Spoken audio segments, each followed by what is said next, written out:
special guest today. We have Clay Mahaney, Tahlequah Police Chief, and we're very glad to have you with us here today. I'm glad to be here, Jerry. We have a lot of things going on here in the month of August and September, and part of it is back to school.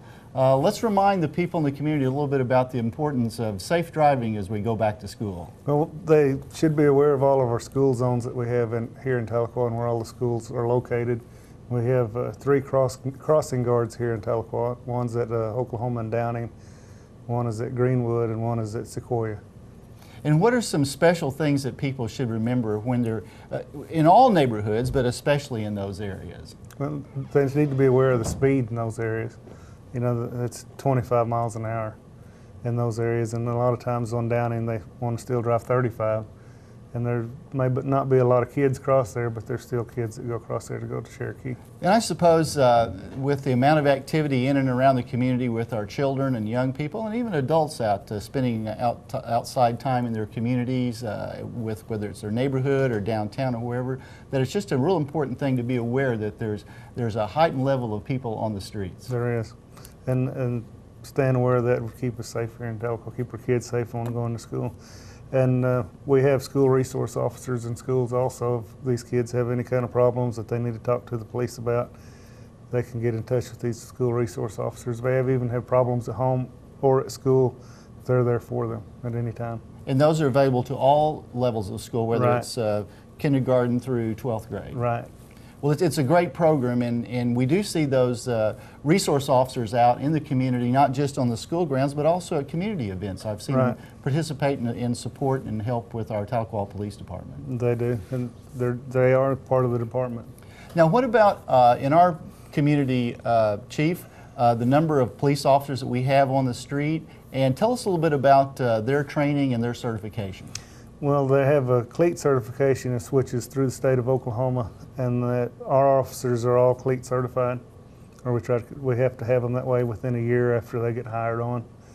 And we have a few openings that we're going to be having. We try to keep 6 patrolman level people on the street all the time. That's not every day, you know, because of the days off and such, but each shift usually has 6 to 7 officers on it.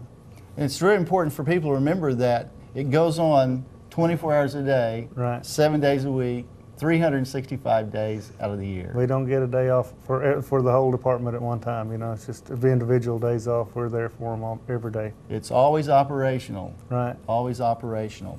Well, and also let's talk a little bit about some of the programs that are an extension of your department and your office, and that would be things like 2M2L and elder care and DARE and those kind of things. Yeah, we have the DARE program where we put an officer in schools, and they teach kids not to be on drugs and how to not ever start taking drugs or anything like that. And it also gets them more close to the police officers, so they're not their enemies, they're their friends, and they can talk to them as well as the school resource officers about any kind of problems they may have.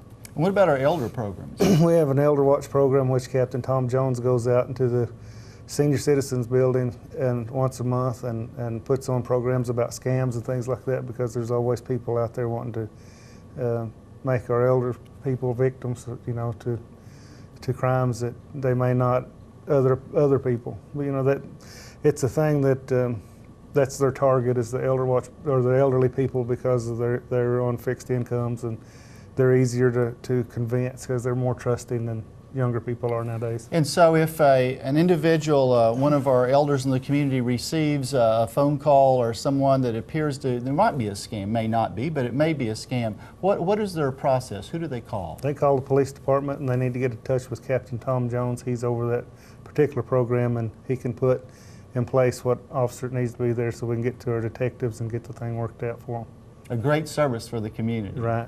And what about the 2M2L? The Too Much to Lose is spun off the deal that came off when you were there as the mayor, and it used to be called Under 21. Now it's a Too Much to Lose program. We do that by going out and making buys in stores, you know, sending people in and and then going to talk to these kids that may be at parties or things like that, and advise them of what they're doing that they shouldn't be doing. Well, and it's an important program, good support mechanism. Those kind of challenges have been around for a long time and will be for many years to come, and it's good to know that we have a proactive approach to try to help parents and help young people as they're in that decision-making progress about having too much to lose. Right, we try to let them understand that they just, they need to hold off on any kind of drinking until they're 21 years old. And, that does stem back even to the tobacco use of 18. So, it's just kind of a public service that we do for people. There's choices to be made. It's good to have that resource. We only have about 60 seconds left in this section, Chief, and if you could give us a 60-second, what's the most important thing that citizens could remember as a part of being responsible citizens and being a part of a very positive community from the police department standpoint? Well, just help take care of your neighbors. We're going to have this National Night Out thing. We're going to move it because the weather's so hot in August. We're going to move that to October. Very good. So if they would just get with their neighbors and kind of take care of each other and let us know what's going on in their community, that'd be a great help to us. Well, that's a very positive thing, and it makes sense to bring the community together and to use our resource of the Tahlequah Police Department to do that. And we'll answer all the calls that we get and take care of our community the best we can. Well, Chief, congratulations on your election as the new police chief of the city of Tahlequah. Thank you. Been here a long time, but now as the chief. We appreciate you being here today. We're going to invite you to come back again in the months ahead and kind of update us on things going on within the Tahlequah Police Department. Good. Thank you. I'll be glad to come back. We'll be right back.